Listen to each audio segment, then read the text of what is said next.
Hello friends, welcome back to my YouTube channel. कैसे हैं आप सब लोग? आई होप सब अच्छे होंगे। मैं आज आपके सामने अपनी एक नई स्टोरी जिसका टाइटल है चुप्पी से चट्टान बनने तक लेकर प्रस्तुत हूँ। अगर आपको मेरी स्टोरी अच्छी लगे तो प्लीज़ लाइक करें, मेरे चैनल को सब्सक्राइब करें और कमेंट करना ना भूलें। अनन्या, यह नाम उसके पिता ने बहुत प्यार से रखा था। कहा करते थे हमारी बेटी सबसे अलग होगी। और सच में अनन्या बचपन से बहुत अलग थी। सीधी, सच्ची और भावुक। अनन्या का बचपन उसके मायके में बहुत प्यार से बीता था। उसके पिता रमेश शर्मा हमेशा हमेशा उसके लिए किसी ढाल की तरह खड़े रहते थे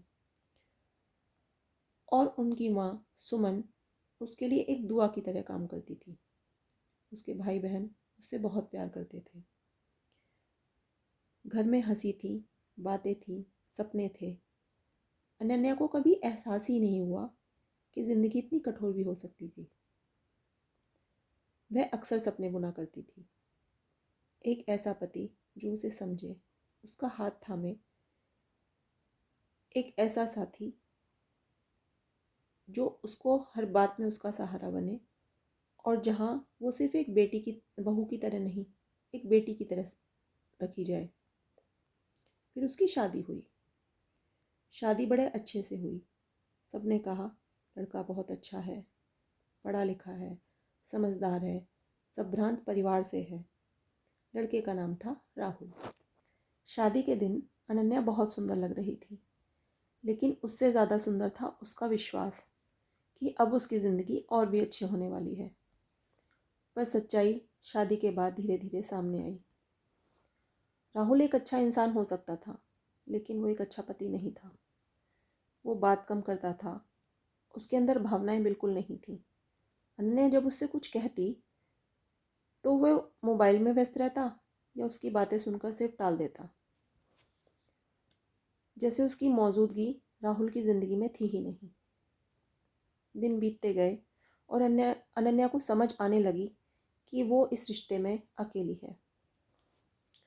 ससुराल में भी उसका स्वागत बेटी की तरह नहीं हुआ, बल्कि जिम्मेदारी की तरह हुआ। उसको रोज किसी ना किसी तरीके से समझाया जाता, बहू हो, सब सहना पड़ता है, घर की इज्जत तुम्हारे हाथ में है। पर किसी ने ये नहीं पूछा कि उसका दिल क्या चाहता है। वो सुबह उठती, दिन भर काम करती और रात में आखिर में सबसे आखिर में सोती। चुप रहती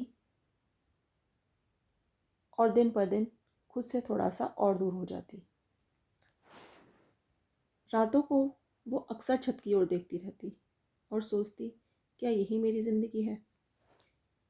किरण उस फिर उसकी ज़िंदगी में उसकी बेटी आई। किरण उसके लिए भगवान का दिया हुआ सहारा था।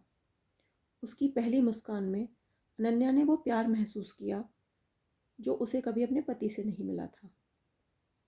अब वो हर दर्द चुपचाप सहती, क्योंकि उसे मजबूत रहना था अपने बच्चे के लिए। समय के साथ वो सीधी सादी अनन्या बदलने लगी। वो अब रोती नहीं थी, शिकायत नहीं करती थी। वो अंदर ही अंदर पत्थर जैसी मजबूत होती जा रही थी। इसी दौरान उसकी ज़िंदगी में एक इंसान आया, अमन। अमन कोई फरिश्ता नहीं था, लेकिन वो अनन्या को देखता था, उसकी खामोशी समझता था।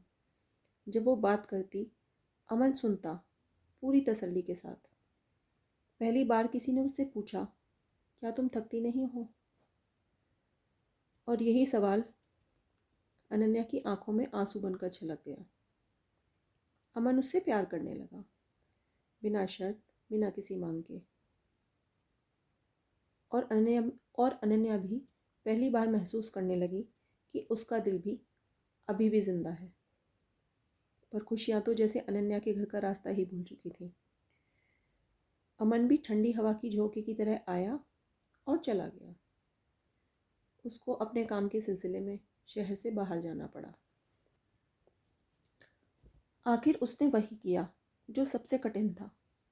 उसने अमन को जाने दिया, नफरत से नहीं, बल्कि प्यार और सम्मान के साथ में। वो रात भर तकिए में मुंह डालकर रोती और फिर सुबह को एक मुस्कान के साथ उठकर घर के सारे काम करती। उस दिन अनन्या फिर से टूट गई, लेकिन इस बार वो बिखरी नहीं। लोगों ने उसे कमज़ोर समझा, पर वो अब चट्टान बन चुकी थी। वक्त रुकता नहीं है और अब अनन्या भी नहीं रुकने वाली थी। अमन के जाने के बाद उसके भीतर एक अजीब सी शांति थी। दर्द अब भी था, लेकिन वो दर्द अब उसे तोड़ नहीं रहा था, बल्कि उसे आगे बढ़ने की ताकत दे रहा था।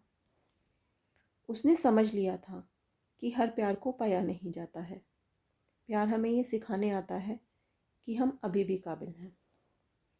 अनन्या ने खुद को पूरी तरह अपनी बेटी में झोंक दिया था। उसकी पढ़ाई, उसकी परवरिश, उसके सपने, अब सब कुछ उसका मकसद बन चुके थे। लेकिन इस बार अनन्या ने एक और फैसला लिया कि उसने खुद को पीछे नहीं छोड़ा। राहुल ने यह बदलाव देखा। अनन्या अब चुप थी, लेकिन कमज़ोर नहीं। वो बहस नहीं करती थी, पर डरती नहीं थी। एक दिन राहुल ने उससे पूछा, तुम बदल गई हो, पहले जैसी नहीं रही हो। अनन्या मुस्कुराई, बहुत हल्की सी मुस्कान। नहीं, उसने कहा, मैं बस अब खुद को भूलती नहीं हूँ। उस दिन राहुल के पास कोई जवाब नहीं था। समय के साथ साथ अनन्या ने पढ़ाई शुरू करी, बाहर नौकरी करनी शुरू करी और वो आर्थिक रूप से मजबूत होने लगी। उसने किरण को एक अच्छे स्कूल में दाखिला दिलवाया। जब पहली बार किरण स्कूल अपना बैग लेकर जाने लगी, तो अनन्या की आंखों में खुशी के आंसू थे। एक दिन किरण ने उससे पूछा, माँ आप इतनी स्ट्रांग कैसे हो? अनन्या ने उसे सीने से लगाया और कहा, क्योंकि मैं तुम्हें मजबूत बनाना चाहती हूँ। अब वो अपने अतीत से नफरत नहीं करती थी, क्योंकि वह जान चुकी थी कि जो कुछ भी उसने सहा है, उसी ने आज उसको इतना स्ट्रांग बना दिया है। कभी कभी उसे अमन की याद आती, बहुत शांति से, बिना कसक के। वो जानती थी कि कुछ रिश्ते मंजिल नहीं बनते, लेकिन रास्ता ज़रूर दिखा देते हैं।